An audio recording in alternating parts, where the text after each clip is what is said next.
हरे कृष्णा। तो आज बहुत ही पवित्र दिन है। आज 4 त्यौहार हैं।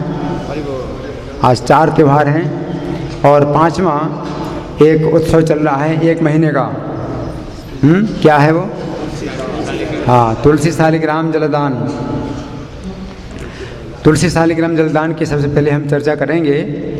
ये जो महीना है, ये सूर्य के अनुसार ये जो महीना होता है, तो ये शालिग्राम जी के लिए विशेष गर्मी का होता है।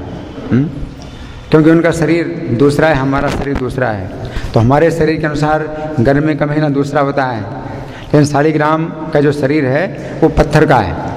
तो उस शरीर के अनुसार ये महीना सबसे ज़्यादा गर्म होता है।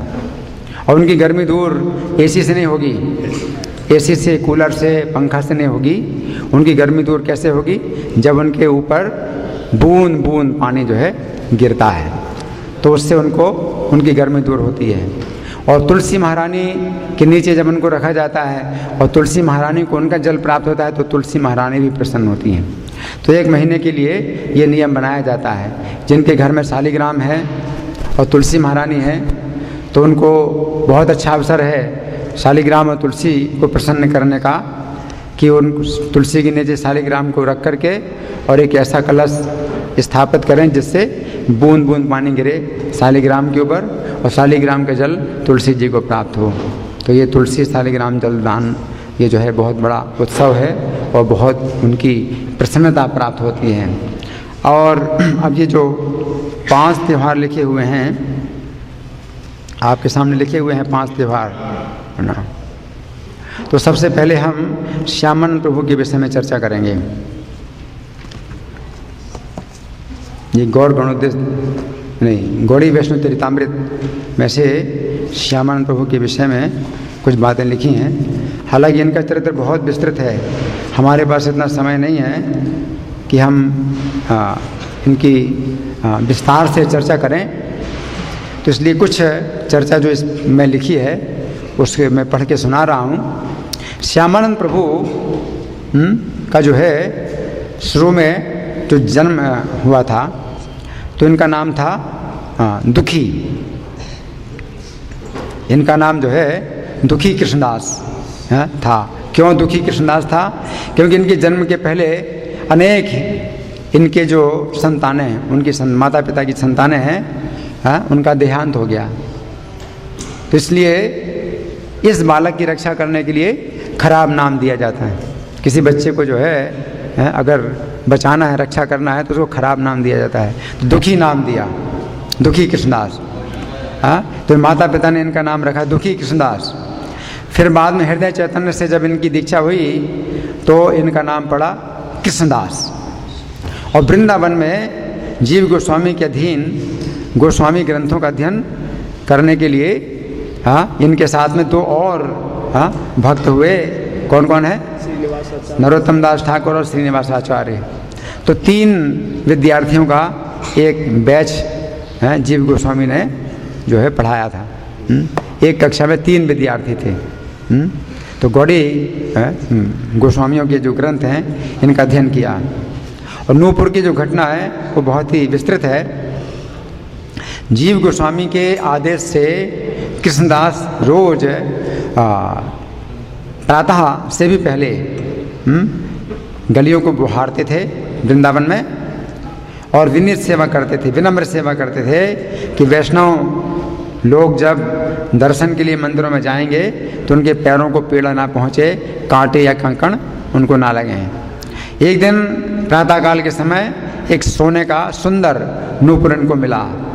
जब ललिता विशाखा सखियाँ जब आईं और कृष्णदास से नूपुर मांगती हैं, तो इन्होंने कहा कि ये नूपुर जो है वे उसी को देंगे जिसका नूपुर है। और नूपुर किसका था? राधा रानी का था। तो ये गोपियाँ कृष्णदास की आंखों पर पट्टी बांधकर इन्हें श्रीमती राधिका के समक्ष ले गईं। राधिका ने इन्हें अपने पाँव में नूपुर पहनाने की अनुमति प्रदान की।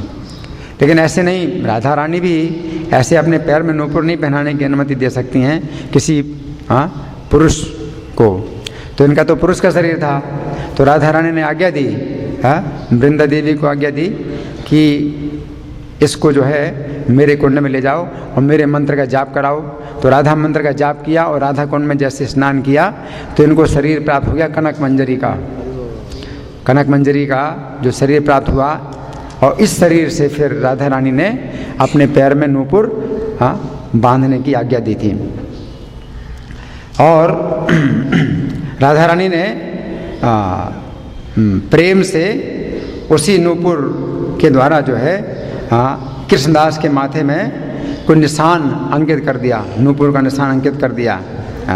तो इस प्रकार से कृष्णदास के माथे में नूपुर का निशान स्थायी रूप से बन गया। और जीव गोस्वामी ने प्रमुदित होकर के, सौभाग्य, इनका इतना सौभाग्य था, सौभाग्य से प्रमुदित होकर के इनका नाम दिया श्यामानंद। वैसे तो श्यामानंद नाम भी ललिता सखी ने ही दिया था।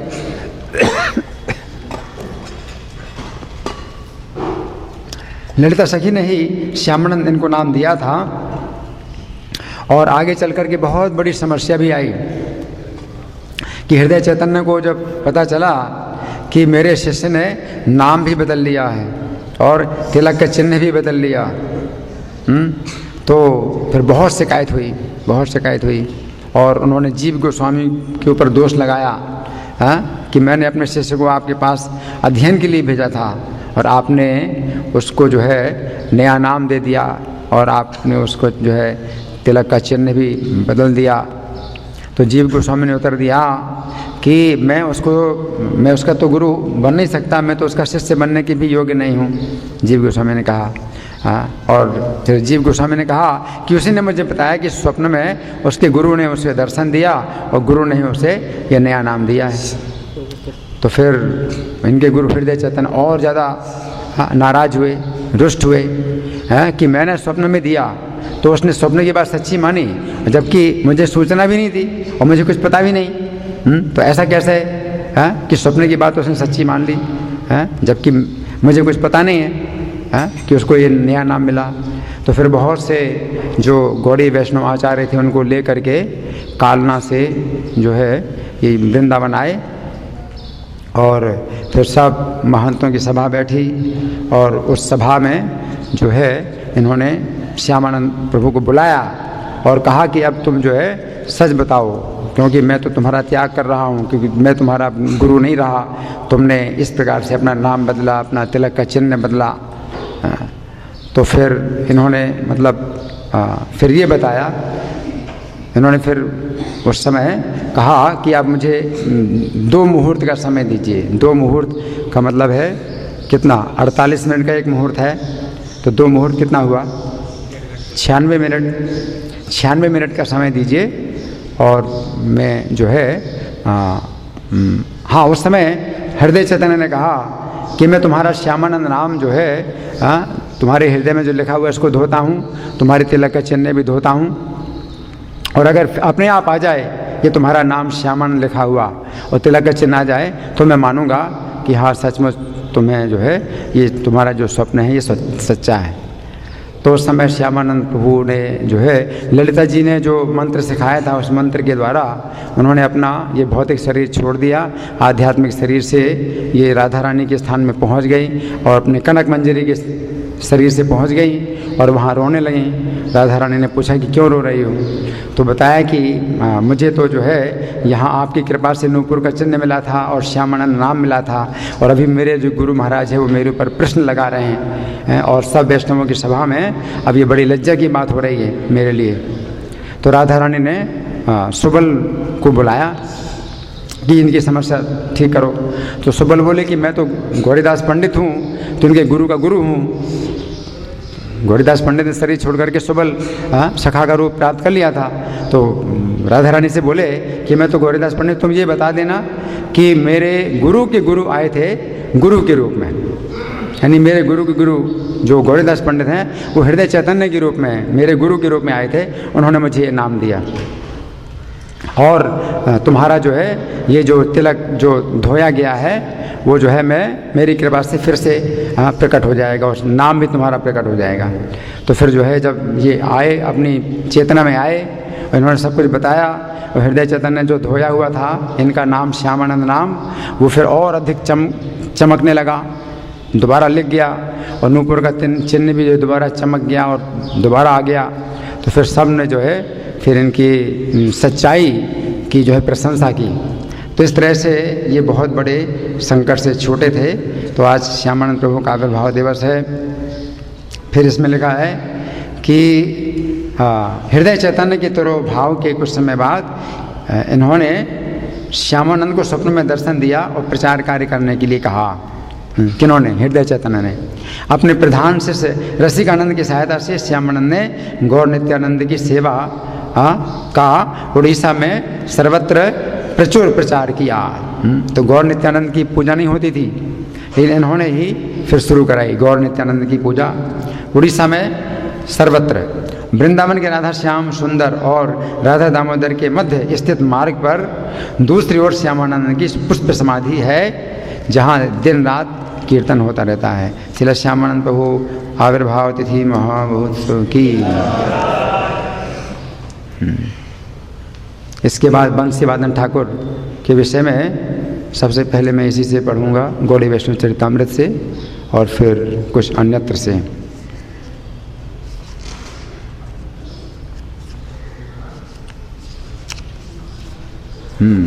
इसमें लिखा है बंसी वादनानंद ठाकुर या बंसी वादन ठाकुर। इनका आविर्भाव हुआ था उस समय जिस समय इनके माता पिता के घर में श्री चैतन्य थे और अद्वैत प्रभु, अद्वैताचार्य और श्री चैतन्य देव दोनों इनके घर में थे। तो उस समय इनका जन्म लीला हो गई। श्रीमती विष्णु प्रिया देवी के तिरोभाव के बाद बंसीदास इनके महाप्रभु विग्रह को कोलाद्वीप ले गए। तो कोलद्वीप में, नवद्वीप में कोलाद्वीप है, कोलाद्वीप में जो धामेश्वर महाप्रभु हैं, तो ये वहाँ ले गए। कहाँ से? विष्णु प्रिया पूजा करती थी धामेश्वर महाप्रभु की, वहीं पर जहाँ योगपीठ है वही उनका घर है। जब विष्णु प्रिया का तिरोभाव हो गया तो उस समय ये महाप्रभु धामेश्वर महाप्रभु को कहाँ पर ले आए? कोलाद्वीप। इस समय नवद्वीप नगर कहलाता है वो। और श्री कृष्ण के एक विग्रह प्राण वल्लभ के साथ इनकी पूजा करने लगे। धामेश्वर महाप्रभु और श्री कृष्ण प्राण वल्लभ नाम के कृष्ण के अर्चा विग्रह की पूजा करने लगे। वंशी वादन ने गौड़ी वैष्णव धर्म के व्यंजना करते हुए अनेक कविताएं और गीत लिखे हैं। बहुत कविताएं गीत लिखे हैं इन्होंने। ये बंसी के अवतार हैं, श्री कृष्ण की बंसी के अवतार हैं। अतएव बंसी वादन ठाकुर की जो कृतियां हैं, इनके जो गीत हैं, वो उसी प्रकार मधुर हैं। बंसी ध्वनि की तरह इनके गीत भी मधुर हैं। श्रील बंसी वादन ठाकुर आविर्भाव तिथि महामहोत्सव की।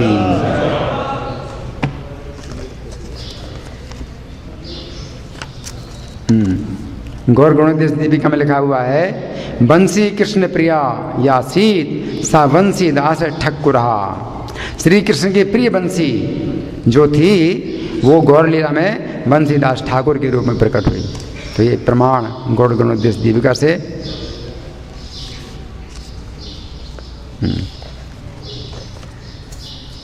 अब मैं कुछ ऐसी लीलाएं पढ़ के सुनाऊंगा जो कि बहुत अद्भुत हैं और जैसे कि होती हैं, हम लोगों के साथ में होती हैं ये लीलाएं। तो आप लोग सुनिए बड़े ध्यान से।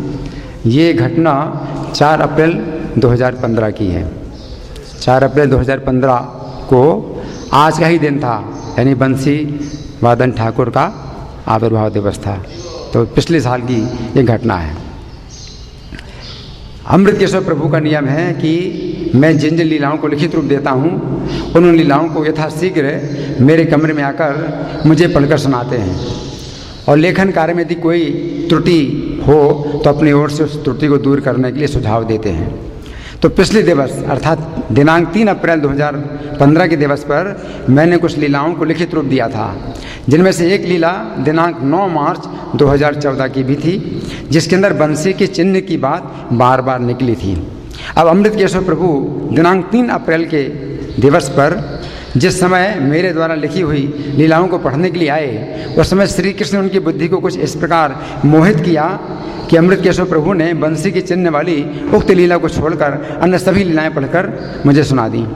अब आज के दिवस पर मैंने जो अन्य लीलाएं लिखी थी उन्हें पढ़ते समय अमृत केशव प्रभु ने देखा कि पिछले दिन उन्होंने जो लीलाएं पढ़कर सुनाई थी उनमें से वे उस लीला को पढ़कर सुनाना भूल गए थे जिसमें बंसी के चिन्ह की बात बार बार आई थी। अतः अमृत केशव प्रभु ने आज के दिवस पर मेरे द्वारा लिखित लीलाओं के साथ उक्त लीला भी पढ़कर सुनाई। परंतु एक अत्यंत आश्चर्य की घटना हुई। आज बंसी वादन ठाकुर का आविर्भाव दिवस था। हमें समझना चाहिए कि हमारे वैष्णव कैलेंडर में बंसी वादन ठाकुर के आविर्भाव का जो उल्लेख है, परंतु उनके तिरोभाव का उल्लेख नहीं है। इस प्रकार बंसी वादन ठाकुर का स्मरण करने के लिए वर्ष में केवल एक ही दिन होता है, जो आज का दिवस था। इसके अतिरिक्त उनके विषय में ये बात भी बताई गई है कि वे श्री कृष्ण की बंसी के अवतार हैं। अतः श्री कृष्ण ने आज के दिवस पर ही अमृत केशव प्रभु के द्वारा एक ऐसी लीला पढ़वाई जिसमें बंसी के चिन्ह की बात बार बार आई थी। श्री कृष्ण के मुख में जो बंसी रहती है, उसी बंसी के प्रति श्री कृष्ण इतने स्नेहिल हैं कि जिस दिवस पर उस बंसी ने बंसी वादन ठाकुर के नाम से जन्म लिया, उस दिवस पर श्री कृष्ण ने अमृत केशव प्रभु से एक ऐसी लीला पढ़वाई जिसमें बार बार बंसी शब्द का प्रयोग हुआ है। इस घटना के द्वारा श्री कृष्ण ने यह बात भी पुष्ट कर दी कि बंसी वादन ठाकुर श्री कृष्ण की बंसी के ही अवतार हैं। श्री कृष्ण की हरि बोल। श्री कृष्ण की ऐसी अत्यंत अद्भुत लीला को समझकर मैं तथा मेरे संगी अत्यंत विस्मित तथा बार बार हर्षित हुए। हरि बोल। एक चीज़ जैसे केशव है और बार बार बंसी का और कर रहे थे उल्लेख, तो केशव भी बंसी बजा सकते हैं बार बार। अच्छा, अब एक और लीला है। बंसी की धीरे धीरे आवाज़ सुनाई दे रही थी। एक और लीला है, श्री कृष्ण ने अपने हाथ से बंसी गिराई। अब एक अन्य आश्चर्य की घटना हुई। आज मेरे कमरे में श्रीमान पंकज इस पुस्तक को खोलकर दिनांक 4 अप्रैल 2015 की एक ऐसी लीला सुनाने लगे जिसमें श्री कृष्ण की बंसी की बात बार बार आई थी। उस समय एक अत्यंत आश्चर्य की घटना हुई। श्रीमान पंकज जिस समय उस लीला में बंसी शब्द को बार बार बोल रहे थे, उस समय मेरे कमरे में जो मंदिर है उसमें स्थित मधुसूदन नाम की अर्चा विग्रह ने सभी का ध्यान आकृष्ट करने के लिए अपने हाथ की बंसी गिरा दी। अरे उस समय खट की आवाज़ हुई। जब बंसी गिरी तो खट की आवाज़ हुई, जिससे सभी भक्तों को पता चला कि श्रीमान पंकज के मुख से बंसी की बात सुनकर श्री कृष्ण के मधुसूदन नामक अर्चा विग्रह ने अपने हाथ की बंसी गिरा दी। इस प्रकार श्री कृष्ण ने संकेत किया कि श्री कृष्ण अपने बंसी के प्रति अत्यंत स्नेहिल हैं। श्री कृष्ण के द्वारा हुई ऐसी अत्यंत अद्भुत लीला को देखकर मैं तथा मेरे संगी अत्यंत विस्मित तथा बार बार हर्षित हुए।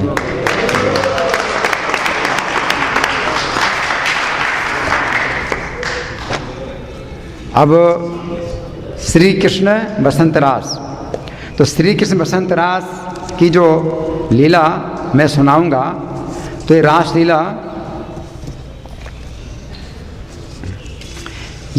लीला उस समय की है जब द्वारका में भगवान थे, जब कृष्ण द्वारका में थे और महाराज उग्रसेन ने अश्वमेध यज्ञ का घोड़ा छोड़ा था। और अश्वमेध यज्ञ का जो घोड़ा है वो ब्रजमंडल में भी पहुंचा। और नंद महाराज को जब पता चला कि कृष्ण के जो पौत्र अनिरुद्ध हैं वो इस घोड़े की रक्षा करने के लिए आ रहे हैं सेना के साथ, तो उन्होंने घोड़े को आदरपूर्वक बांध लिया। और उस समय कुछ कारणवश कृष्ण भी थे उस सेना में। तो फिर कृष्ण सब ब्रजवासियों से मिले, नंद महाराज से मिले, माता यशोदा से मिले, और फिर उन्होंने रासलीला की थी। तो ये जो रासलीला है ये बहुत विस्तृत है, तो मैं सब कुछ तो नहीं बता सकता हूँ, लेकिन कुछ अंश उसका पढ़ूंगा जिसमें कृष्ण ने बंसी बजाई। चूँकि आज बंसी वादन ठाकुर का आविर्भाव दिवस है, तो कृष्ण ने बंसी बजाई, तो उस घटना का वर्णन मैं पढ़ के सुनाऊंगा आपको। तो ये घटना उस समय की है जब रास मंडल में श्री कृष्ण अंतर्धान हो गए और राधा रानी मूर्छित पड़ी हैं। राधा रानी मूर्छित पड़ी हैं और गोपियाँ रो रो करके भगवान की स्तुति कर रही हैं, हाँ, कि वे दर्शन दें। तो गर्ग जी सुना रहे हैं ये कथा, हाँ, राजा किसको नहीं, बहुलास्तु को नहीं सुना रहे हैं, प्रतिबाहु, राजा प्रतिबाहु को सुना रहे हैं ये कथा। गर्ग मुनि बोले, हे राजन, श्री कृष्ण को अपने बीच देखकर वे सभी गोपियां हर्षपूर्वक उठ खड़ी हुईं और सारा दुख भूलकर उनकी जय जयकार करने लगीं। वहाँ राधा को मूर्छित पड़ी देखकर गोपियों ने प्रार्थना की, तो श्री कृष्ण ने उन्हें सचेत करने के लिए अपनी बंसी बजाई। ततः कृष्णस्य वचनात् सद्यश्चन्द्रानना सखी चंद्रावलीं प्रत्युवाच प्रसन्ना कृष्ण वेणुना।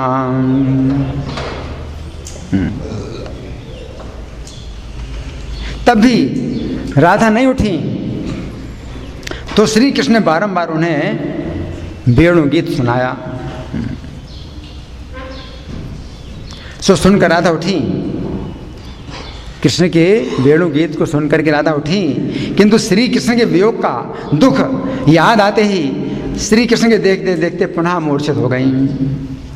दृष्ट्वा समूर्छितां राधां गोपीभिः प्रार्थितो हरि चैतन्यार्थे ब्रजे तत्र चकार मुरलीरवं नोथितां राधिकां दृष्ट्वा श्रीराधा वल्लभो हरि तस्य संश्रावयामास वेणुगीतं पुनः पुनः। तब श्री कृष्ण की बंसी से प्रसन्न चंद्रानन नाम की सखी राधा रानी से बोली। चंद्रानना ने कहा, हे राधे, तुम्हारे मान से रूठकर जो श्री कृष्ण चले गए थे, जैसे एक युग के बाद वे पुनः आए हैं, सभी क्लेशों का नाश करते हुए उन्हीं देवकी नंदन ने तुम्हारे निकट बंसी बजाई है। कृष्णचंद्र पुरा निर्गतो मानतो ह्यागता सोपि राधे युगान्ते पुनः नाशयन् सर्व दुखानि ते सन्निधौ संजगो वेणुना देवकी नंदनः। मृदंग का छुंग छुंग शब्द हो रहा है और रासलीला के आंगन में देवांगनाओं से सेवित देवकी नंदन ने ही बंसी बजाई है। छुंग छुंगे निनादम मृदंगे कलम वाद्यमाने सुरस्त्री जने सेवितः रासरम्याम गणे नृत्य कृन् माधवः संजगो वेणुना देवकी नंदनः। सुवर्ण के समान चमचमाता पीतांबर धारण किए हैं, कौन? कृष्ण। और वैजयंती माला के भार से जिनका वक्षस्थल सुशोभित है, ऐसे भगवान ने नंद के वृंदावन में गोपियों के मध्य बंसी बजाई है।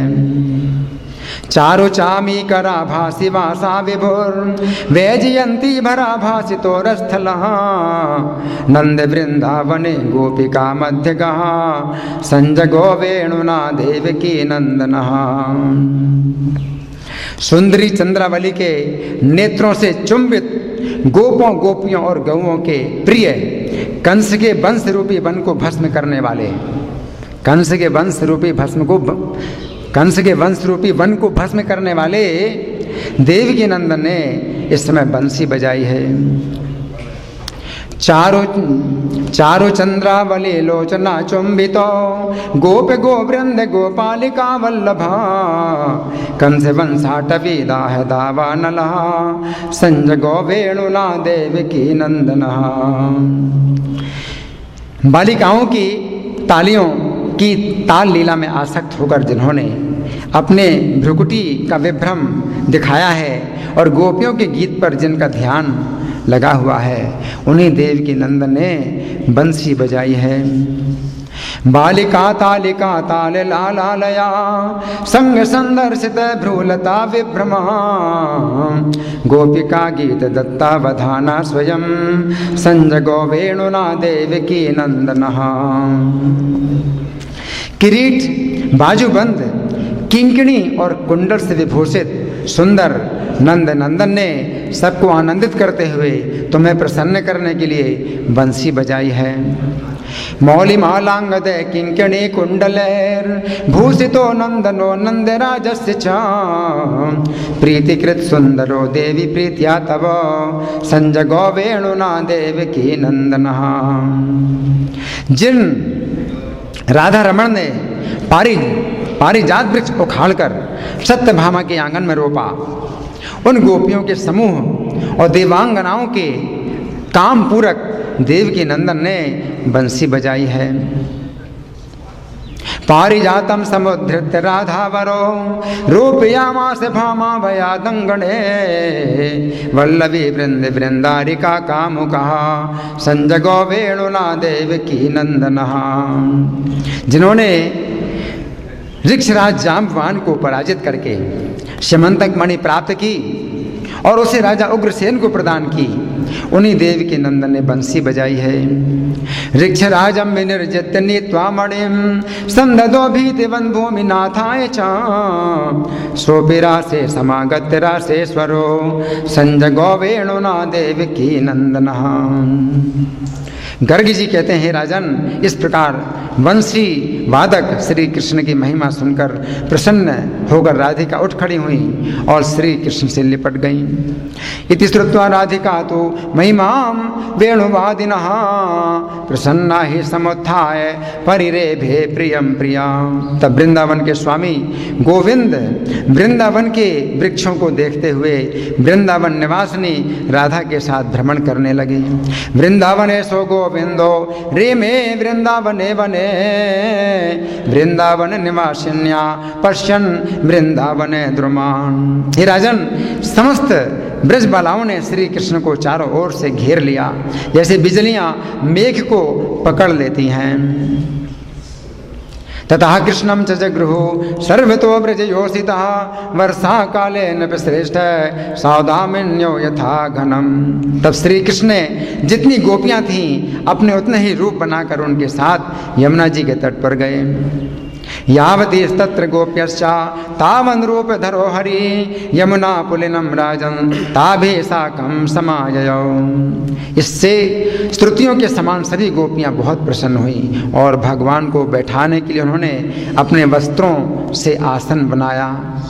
बभूवुर्मुदिता नार्यो यथा च श्रुतिः पुरा स्ववस्त्रे कृष्णचंद्राय ह्यासनं ता अचीक्लिपन्। हे राजन, गोपियों की भक्ति से प्रसन्न राधा रमण श्री कृष्ण राधा के साथ उस आसन पर बैठे। श्री राधा रमणस्तस्मिन्नासने सह राधया निस्सादय हो राजन ताभिर्भक्त्या वशीकृतः। तब भगवान ने उन्हें अपना वो रूप दिखाया जो त्रैलोक्य मोहन रूप गोलोक में रहता है।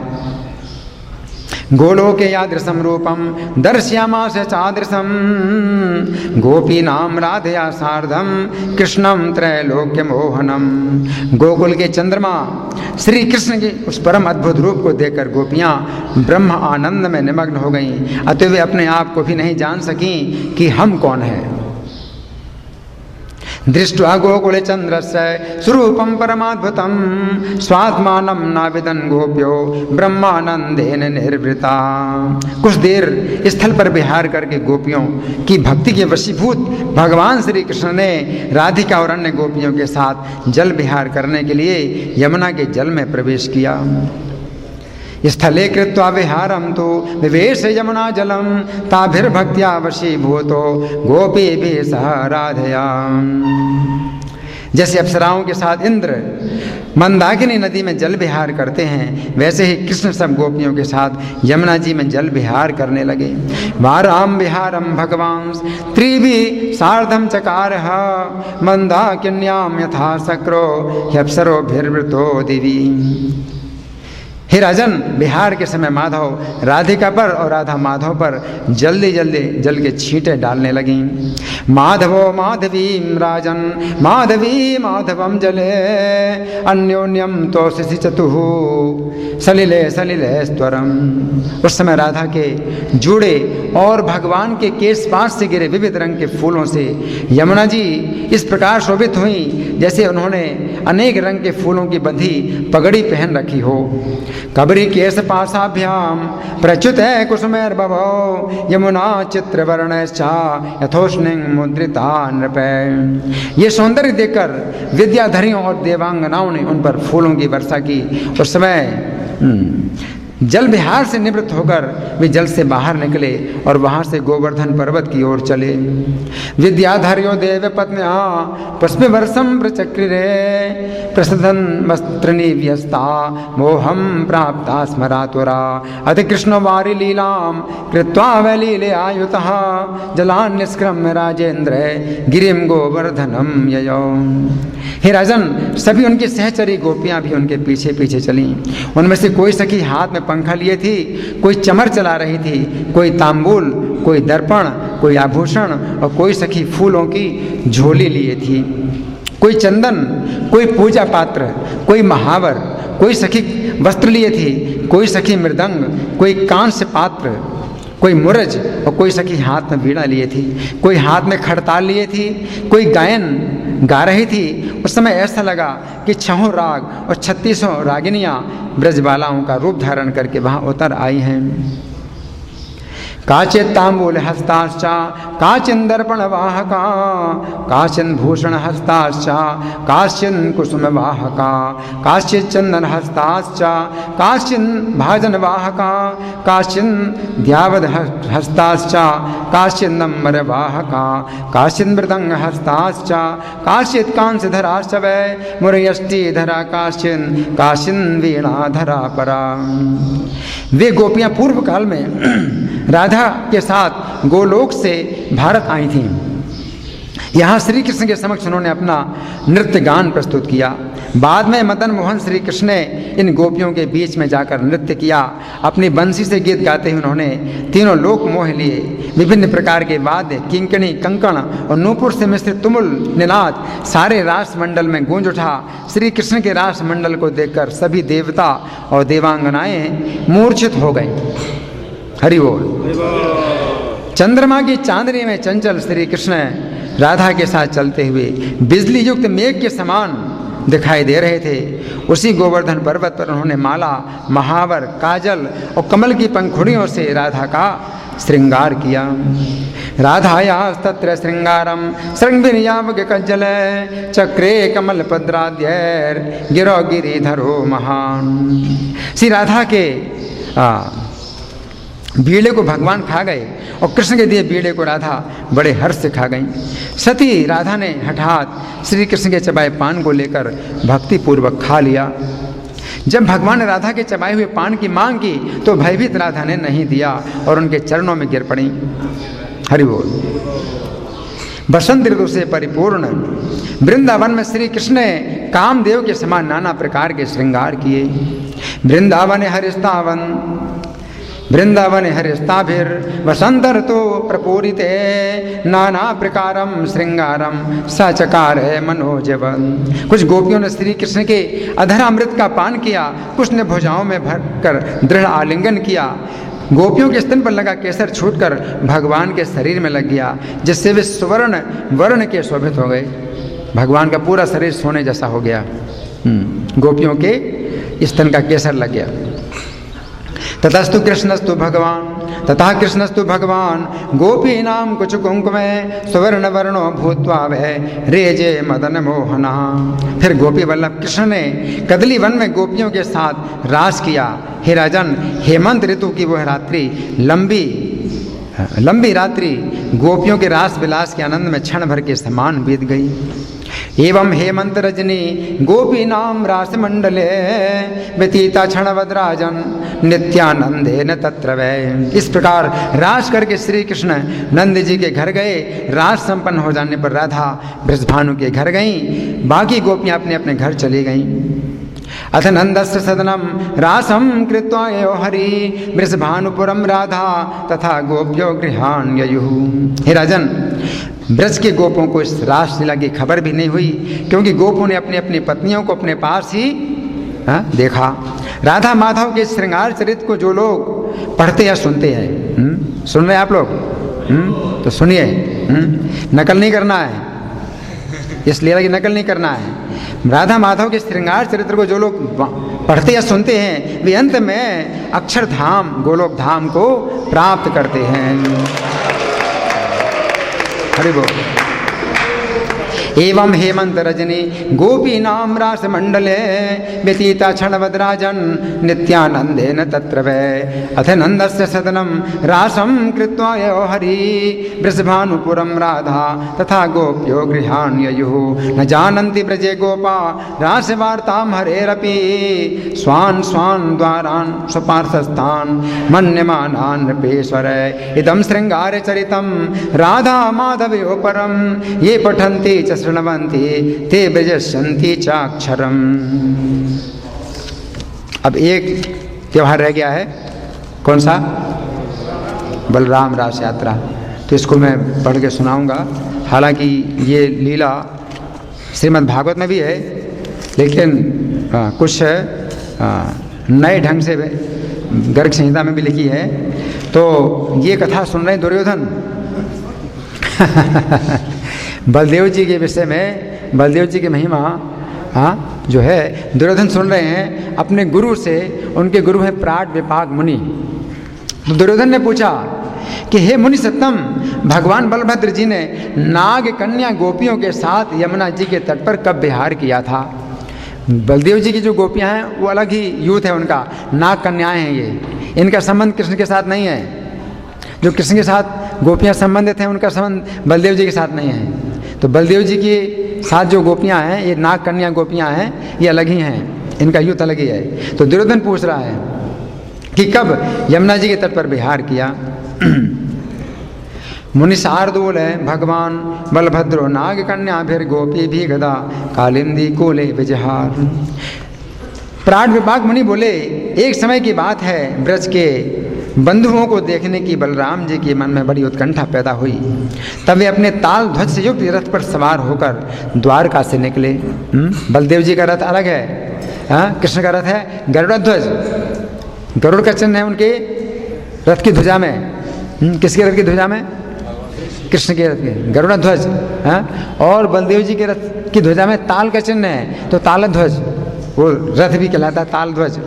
तो ताल ध्वज संयुक्त रथ पर सवार होकर द्वारका से निकले और गौओं गोपालों और गोपियों से भरे गोकुल में जा पहुँचे। नंदराज और यशोदा जी भी बहुत दिनों से उन्हें देखने के लिए उत्कंठित थीं, अतः उन्होंने उनको हृदय से लगा लिया। फिर बलभद्र जी गौओं गोपियों और गोपालों से मिले और पूरे बसंत के 2 महीने उन्होंने वहाँ निवास किया। आज चैत्र पूर्णिमा है और बसंत ऋतु 2 महीने की होती है। कौन कौन से 2 महीने हैं? चैत्र और बैसाख। तो आज का जो दिन है वो बसंत का बिल्कुल बीच का दिन है, चैत्र पूर्णिमा। तो बलदेव जी 2 महीने रुके, चैत्र और बैसाख के महीने। पहले जिन नाग कन्याओं के गोपी होने का वर्णन आ चुका है, उन्होंने गर्गाचार्य जी से बलभद्र जी का पंचांग प्राप्त करके उसे सिद्ध किया। बलदेव जी को प्राप्त करने के लिए, पति रूप में प्राप्त करने के लिए नाग कन्या गोपियों ने गर्ग जी से बलदेव का पंचांग प्राप्त किया और उसको सिद्ध किया। उसी के प्रभाव से बलभद्र जी ने प्रसन्न होकर कालिंदी के तट पर उनके साथ रास मंडल में रास क्रीड़ा की। उस दिन चैत्र की पूर्णिमा थी। आज है ना, आज चैत्र पूर्णिमा है। तो आज की ये घटना है। अरुण वर्ण के पूर्ण चंद्र उदित होकर सारे वन को अपनी रंग बिरंगी किरणों से रंग रहे थे। चंद्रमा कैसा था? कभी देखा ऐसा? पूर्णिमा का चंद्रमा तो हमेशा देखते हैं, लेकिन हाँ अरुण वर्ण का चंद्रमा है और लाल किरणों से पूरे वन को जो है रंग रहा है चंद्रमा। अथ चा या नाग कन्या पूर्वोक्तस्ता गोप कन्या भूत्वा बलभद्र प्राप्त्यर्थम गर्गाचार्यात् बलभद्र पंचांगम गृहीत्वा तेनैव सिद्धा बभूवुः। ताभिर्बलदेव एकदा प्रसन्नः कालिंदी कूले रासमण्डलं समारेभे तदैव चैत्र पूर्णिमायां पूर्णचंद्रमोरुणवर्णः संपूर्णं वनं रंजयन् विरेजे। शीतल पवन कमल के मकरंद और पराग को लिए सर्वत्र मंद गति से प्रवाहित हो रहा था। आनंददायिनी यमुना अपने चंचल लहरियों से निर्मल तट को व्याप्त कर रही थीं। कुंजों की प्रांगण भूमि विविध निकुंजों से सुशोभित और चमचमाते सुंदर पत्तों और फूलों के पराग से आवृत था। मोर और कोयल मधुर स्वर में बोल रहे थे और मधुकरों की मधुर ध्वनि से मुखरित ब्रजभूमि अत्यंत शोभा पा रही थी। शीतला मंदयाना कमल मकरंद रेणु वृंद समृता सर्वतो वाय वह परिबभु कलिंद गिरिनंदिनी चल लहरी फिर आनंद दायिनी पुलिनम विमलम ह्याचितम चकार तथा च कुंज प्रांगण कुंज पुंजय स्फुर ललित पल्लव पुष्प परागैर मयूर कोकिल पुंस कोकिल कूजितैर मधुपे मधुर ध्वनि फिर ब्रजभूमिर भ्राजमाना बभूव। बलराम जी के पैरों में नूपुर की मधुर ध्वनि हो रही थी। चमकती हुई मणियों के कड़े, करधनी, केयूर, हार, किरीट और कुंडलों से वे अलंकृत थे। उनके मुख पर कमल दल की छटा छा रही थी। नीलांबर धारण किए हुए थे। नीलांबर मतलब नीला वस्त्र, नीला वस्त्र धारण किए थे और कमल दल के समान नेत्र थे। ऐसे बलदेव जी यक्षिणियों के साथ यक्षराज की भांति रास मंडल में गोपियों के द्वारा घिरे हुए विराजित थे। तत्कुणन घंटिक नूपुरा स्फुरन मणिमय कटक कटिसूत्र केयूर हार किरीट कुंडल रूपरी कमलपत्र नीलांबरो विमल कमलपत्राक्षो यक्षी भी यक्षराडेव गोपी फिर गोपराट रास मंडले रेजे। तब वरुण के द्वारा भेजी हुई वारुणी देवी वृक्षों के कोटरों से प्रकट होकर बहने लगी और उस सुगंध से सारा वन सुगंधमय हो गया। मधु के लोभ में मधुकर मधुर गुंजार करने लगे। वारुणी पान से मद हेवल बलदेव जी के अंग प्रेमावेश से चंचल हो उठे। तब लीला विहार के श्रम के कारण जलकण की भांति पसीने की बूंदें उनके मुख पर प्रकट हो गई। जब विहार करते हैं तो श्रम की बूंदें उन्होंने कपोलों पर रचित चित्रकारी को धो दिया। उनके गालों में जो चित्रकारी हुई थी वो धुल गई, पसीने की बूंदें आ गई। तब गजराज किसी चाल वाले और ऐरावत की सूंड के समान विशाल भुजाओं वाले बलदेव जी गोपियों के साथ वैसी क्रीड़ा करने लगे जैसे उन्मत्त मातंग हथिनियों के साथ क्रीड़ा करता है। उनके सिंह जैसे कंधे पर हल और हाथ में मूसल शोभित था। करोड़ों करोड़ों पूर्ण चंद्रमाओं की प्रभा के समान उनका तेज फैल रहा था। देदीप्यमान रत्नों के मंजीर, चंचल नूपुर, मधुर शब्द करती हुई स्वर्णमयी किंकिनी, कड़े, ताटंक, हार, श्रीकंठ, अंगूठियां और सिर पर दिव्य मणिभूषण शोभित थे। काली नागिन को ले जाने वाली उनकी अलकावली और कपोलों पर चित्रित पत्रावलियों से सुशोभित गोप सुंदरियों के साथ अखिल भुवनपति बलदेव जी वहाँ विराजित होकर रास विहार करने लगे।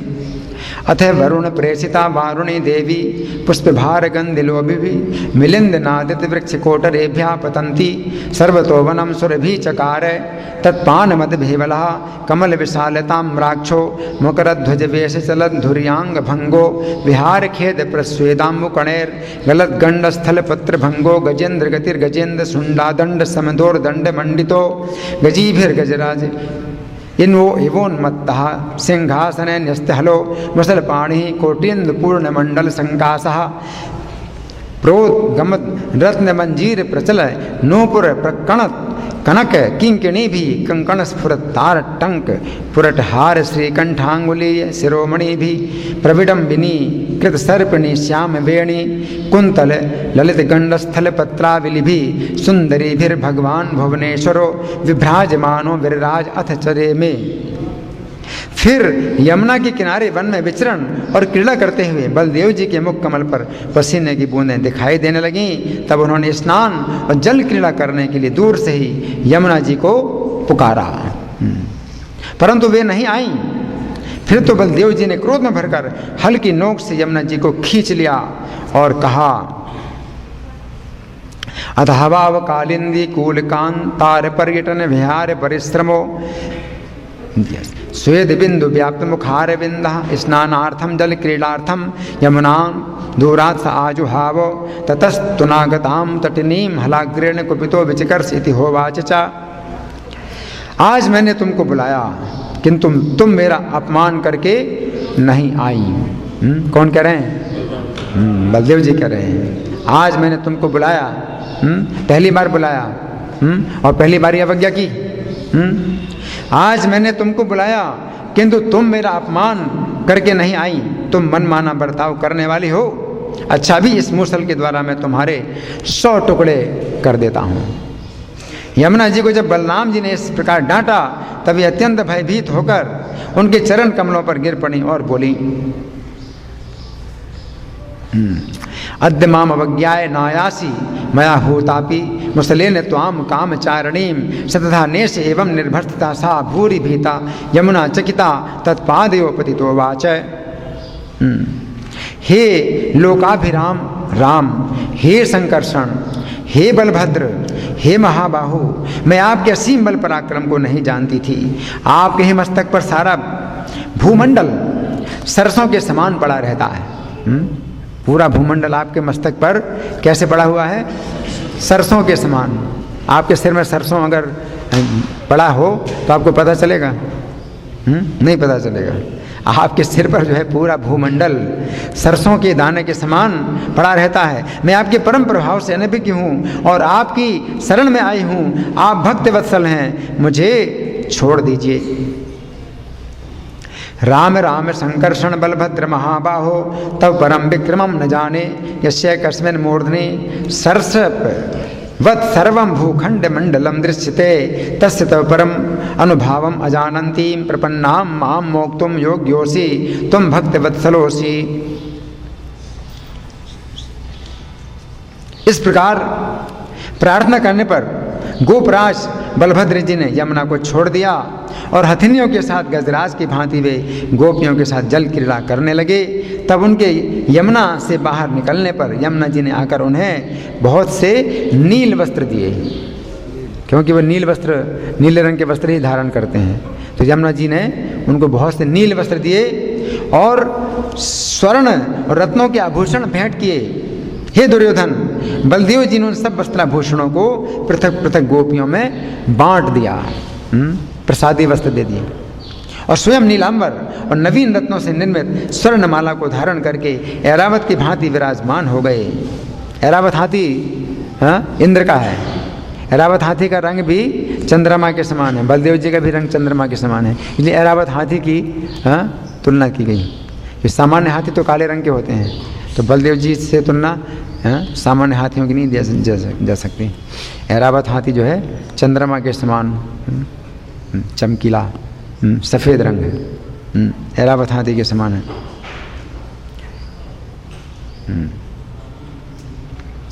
इत्येवं याचितो बलभद्रो यमुनां दतो यमंचत पुनः करेणुभिः करीव गोपीभिर्गोपराट जले विजगाय पुनर्जलाद् विनिर्गत्य ततस्थाय बलभद्राय सहसा यमुना चोपायनं नीलांबराणि हेम रत्नमय भूषणानि दिव्यानि च ददो हवावतानि गोपी योथाय पृथक पृथक विभज्य स्वयं नीलांबरे वसित्वा कांचनीं मालां नवरत्नमयीं धृत्वा महेन्द्रो वारणेन्द्र एव बलभद्रो विरेजे। हे राजन, इस प्रकार क्रीड़ारत यादव श्रेष्ठ बलराम जी ने वसंत ऋतु की रात्रियों को व्यतीत किया। जिस प्रकार हस्तिनापुर को देखकर भगवान बलदेव के पराक्रम का दर्शन होता है। हस्तिनापुर में भी बलदेव जी ने क्या किया था? हस्तिनापुर को भी गंगा जी में डुबाने के लिए खींचा था। तो अभी भी हस्तिनापुर झुका हुआ है, गंगा जी की तरफ झुका हुआ है। तो हस्तिनापुर भी जो है बलदेव जी का प्रभाव अभी भी दिखाता है। जिस प्रकार हस्तिनापुर को देखने पर भगवान बलदेव जी के पराक्रम का दर्शन होता है, उसी प्रकार आज तक यमुना जी टेढ़े मार्ग से प्रवाहित होती हुई उनकी शक्ति को सूचित कर रही हैं। वहाँ पर अभी भी यमुना जी का रास्ता टेढ़ा है। वो स्थान कौन सा है? रामघाट स्थान है। अभी यमुना जी वहाँ पर नहीं है, लेकिन फिर भी यमुना जी दूर हैं, लेकिन तो भी रास्ता टेढ़ा है यमुना जी का।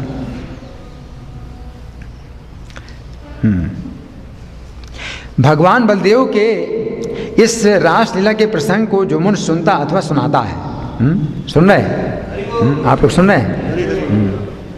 नकल नहीं करना है, ठीक है? हाँ, सुनता है, सुनाता है ना, नकल नहीं करना है। भगवान बलदेव जी की श्रीला रासलीला प्रसंग को जो मनुष्य सुनता अथवा सुनाता है, वो सारे पापों से मुक्त होकर परम आनंद पद को प्राप्त होता है। हरि बोल। इत्थम कौरवेन्द्र यादवेन्द्रस्य रमतः सर्वा वासंत की निशावितीता बभूवो भगवतो बलभद्रस्य हस्तिनापुरम एव वीर्य सूचयतीव यद्यापि च कृष्णवर्त्मना यमुना भाति इमां रामस्य राजकथां यः शृणोति श्रावयति च स सर्व पाप पटलं छित्त्वा तस्य परस्परमानंद पदम प्रतियाति किं भूया श्रोतुमिच्छसि। हरि बोल। तो हमने 4 त्योहारों की कथाएं सुनाई हैं, और अभी हमारे पास 2-3 मिनट का समय है। आप लोगों की ओर से कोई चर्चा है या कोई प्रश्न है? हाँ जी बोलिए। चालू कर दिया मैंने। भगवान बलराम की दिव्य कथाओं को दुर्योधन ने भी सुना था, उसके हृदय को परिवर्तन नहीं। इनका प्रश्न है कि बलदेव जी की कथा को दुर्योधन ने सुना तो भी उसके हृदय परिवर्तन नहीं हुआ। हाँ, उसका हृदय परिवर्तन नहीं हुआ। इससे हमें ये पता चलता है कि अगर कोई व्यक्ति कृष्ण से विमुख हो या कृष्ण के भक्तों से विमुख हो तो बलदेव जी भी रक्षा नहीं करेंगे। आप समझे? क्योंकि दुर्योधन जो है कृष्ण के भक्त पांडवों से द्वेष करता है, अपना द्वेष नहीं छोड़ना चाहता है ना। तो कृष्ण तो उसके पक्ष में कभी होंगे ही नहीं, और बलदेव जी भी रक्षा नहीं करेंगे, कोई भी रक्षा नहीं करेगा। अगर कोई व्यक्ति वैष्णवों से विमुख होता है, वैष्णवों का अपराध करता है, तो कृष्ण भी रक्षा नहीं करेंगे उसकी, और बलदेव जी भी रक्षा नहीं करेंगे, और कोई रक्षा नहीं करेगा, चाहे जितना भी आप प्रसन्न कर लीजिए किसी को भी। ठीक है, ये शिक्षा मिलती है। हाँ जी।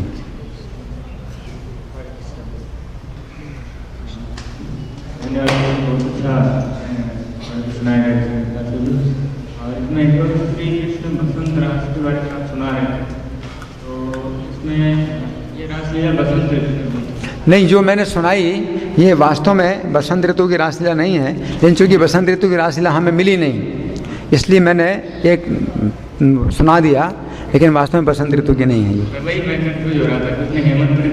हाँ बिल्कुल बिल्कुल सही।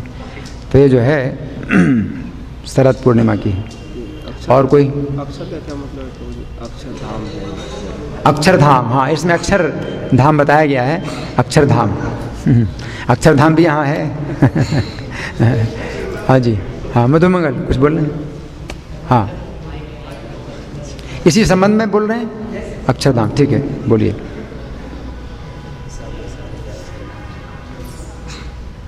हरे कृष्ण।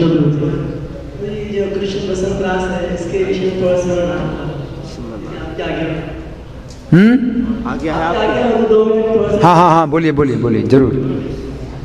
जी, हमने सुना है जैसे सबने कामदेव के विषय में कि कामदेव ब्रह्मा जी को भी विचलित कर दिए थे, जो भागवत का वर्णन आता है, और शिव जी को भी विचलित कर दिए थे। कामदेव वो तो काम में शक्ल दिशा उन्नति होते थे। कामदेव को बड़ा डर हो गया था इस बात से कि हम किसी को भी, बड़े बड़े देवताओं को भी, मतलब कि ब्रह्मा जी और शिव जी को भी जो है विचलित कर सकते। फिर उस समय पे कामदेव ने विचार किया कि अब अगर मैं विष्णु को भी विचलित कर दूंगा तो फिर तीनों लोगों में सबसे श्रेष्ठ व्यक्ति हो जाऊंगा, कि अगर मैं विष्णु को भी कंट्रोल में कर दूंगा। तो विचार करने लगे कहाँ जाया जाए। विष्णु तो हमेशा बड़ी सुरक्षित स्थिति में रहते हैं, कैसे उनको डिस्टर्ब किया जाए। ये आज का दिन आया जो बसंत पूर्णिमा। बसंत पूर्णिमा तो मौसम खराब हो गया है, कलयुग आ गया और गाड़ी के पोल्यूशन से सब मौसम गड़बड़ हो गया। लेकिन बसंत का मौसम सबसे अद्भुत मौसम होता है और इसमें आदमी के काम वासना भी जल्दी होती है। इसी कारण से वो सोचने लगा कि ये समय सबसे बेस्ट है। और वो जब गोवर्धन में जाके देखा कि एक तो बसंत का मौसम, रातों ठंडी हवा चल रही है और गोवर्धन में कृष्ण जो है चारों तरफ एक ही पुरुष ने और सुंदर, तीनों लोगों में सबसे ज़्यादा सुंदर वो बालिकाओं के साथ वहाँ पर जा रहे हैं। तो कामदेव ने विचार किया कि ये सबसे बेस्ट समय है, यहाँ पर हम इनको सबसे अच्छे से विचलित कर सकते। तो उन्होंने सुना तो था कृष्ण का प्रार्थना, उसको बचने के लिए उन्होंने क्या किया, एक पेड़ के ऊपर चढ़ गए, बहुत ऊंचे चढ़ गए। ये विचार करके कि छुप के बात करूँगा, छुप के अपने पुष्प बाण चलाऊंगा कृष्ण के ऊपर और फिर कृष्ण फंस गए।